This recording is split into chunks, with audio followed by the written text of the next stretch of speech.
Well, Josh, obviously, great moment for Bret Bielema to be back here. What's it like to see him kind of leading your program here in Nashville? It's great. Obviously, we've gone through a lot of work together here over the last 7 or 8 months, and to know all the things that have transpired behind the scenes, the work that they've put in with assembling the staff and getting the players back with the super senior group, the recruiting efforts that have been ongoing, to know that it's all built for this, right? This is why we do all that stuff, to have a chance to get out there and strap it on and go compete in the Big Ten starting here in just over a month. And so it's exciting. It's just another step in that progression, and this event always to me kind of signals the start of college football, and so we know we're close now, and we're looking forward to turning the lights on and seeing how it goes. He seems to really embrace being a salesman of the program. How important is that? I think it's hugely important. I think that's the world we're in now, is that we need to make sure we have a program that people embrace, that they're excited about.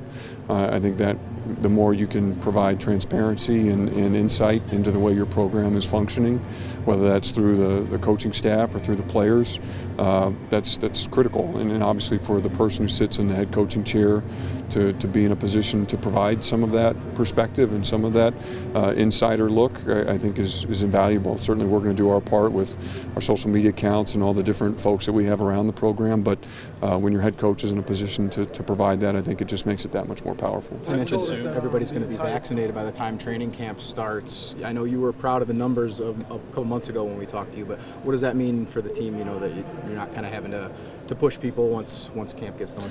I think it's huge. I think certainly the pandemic is not over, and we all have seen here in recent weeks the uptick in positive cases again, and with the new variant that's spreading across the country. And so for us to be able to go onto the field with a level of confidence that we're going to hopefully, and obviously there's always some breakthrough cases, but be able to avoid disruption as a result of COVID-19 can give us, I think, a lot of confidence as we hit the field. Josh, Bret talked about the details that go into building the program up to the success he had in the Big Ten previously. How impressed have you been with him in those areas since he's been hired?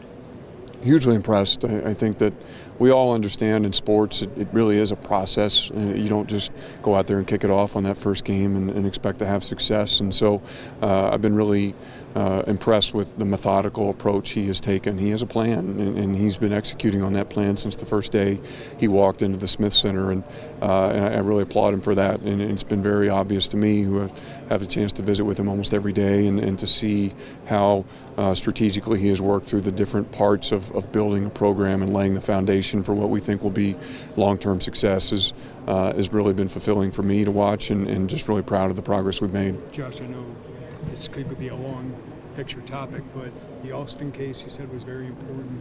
What were your biggest takeaways from that, and how will it impact college athletics? That's a big question with an even bigger answer. I think that obviously the decision was made, and the court, I thought, signaled some pretty strong things about what they thought was the way that the landscape would continue to evolve.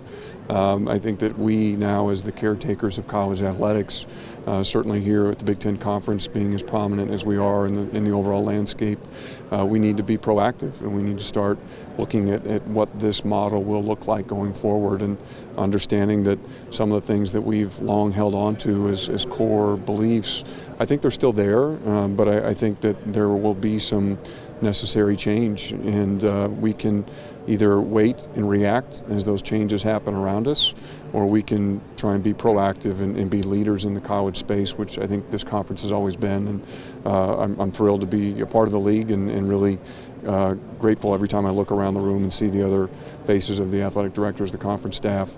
I think we're in good hands, and looking forward to being a part of those conversations going forward. Is it too early for specifics about some of those things? I think so. Yeah, absolutely. I think this is not going to be a quick change. There clearly is an evolution afoot in college athletics, and we started to see some of those changes. NIL, obviously, and I've said this in other settings, is the biggest change to come since the creation of athletic scholarships. Then the Alston case comes out like 3 days later, and it's like, well, maybe now it's number two. I think the the NIL change was much more sudden. The Alston change will probably take a little more time to fully work its way into some form that we can all grasp and talk about. How does NIL bolster Illinois, and how do you compete against the Michigans and Ohio States of the world when it comes to NIL? I think anytime there's disruption in a marketplace, and there's clearly been disruption on numerous fronts in college athletics right now, I think it provides entities, athletic programs, an opportunity to try and gain ground. And so we've really tried to be strategic in our approach around whether it's name, image, likeness, whether it's some of the early conversations we're having about Alston, about how can we as an athletic program best position ourselves to emerge from this period of uncertainty in a stronger position than when we went into it.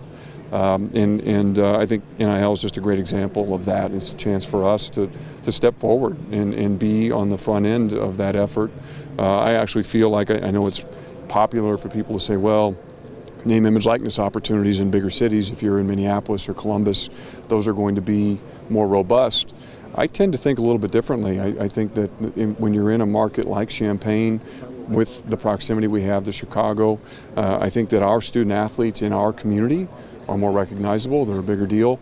It's kind of the big fish in a smaller pond concept. And I've been an athletic director in a big city. I was at WashU in St. Louis, and it's a different vibe. Right? St. Louis got a lot going on. There's a lot going on in those big towns, and in a place like Champaign, our athletic program is the focus. And so I think our student athletes will have a lot of opportunities, and we're looking forward to making that an advantage for our program as we move forward. Can I get your thoughts on having Barry Alvarez, what sounds like a sounding board for the highest revenue sport in your conference, and what his position might be?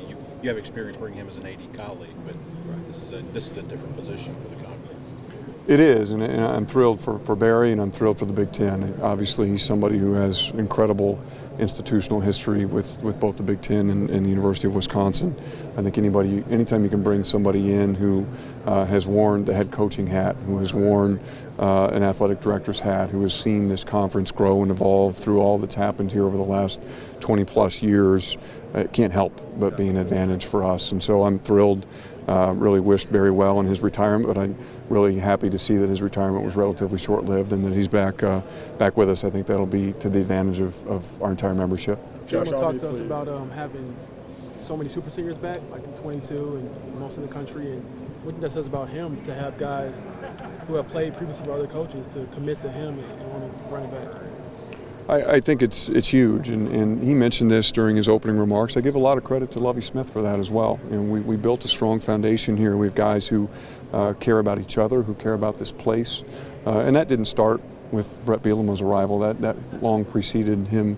But that said, from the minute he walked in the door, he made a priority of connecting with our players on a very personal level, and I'm just thrilled that they saw in him what I've seen in him, and it's been a real thrill for me to interact with our players. You guys know I've been around them for a long time now, and to see the smiles on their faces, to hear how excited they are about things that are happening with our Illinois football program has really been uplifting, and I'm just thrilled for them to have the opportunity. Josh, obviously an emotional day last Friday with Bobby's passing. What has this week been like for you in your conversations with the guys? Do you guys have any intent to honor him in some capacity this season?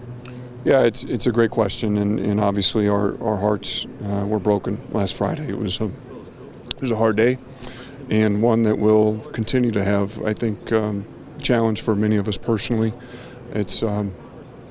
He's somebody that's meant a lot to this place, and I think he will continue to mean a lot to this place, even with his passing. It's incumbent on me and on our staff to find ways to celebrate him, to memorialize him, not just in the short term but in the long term.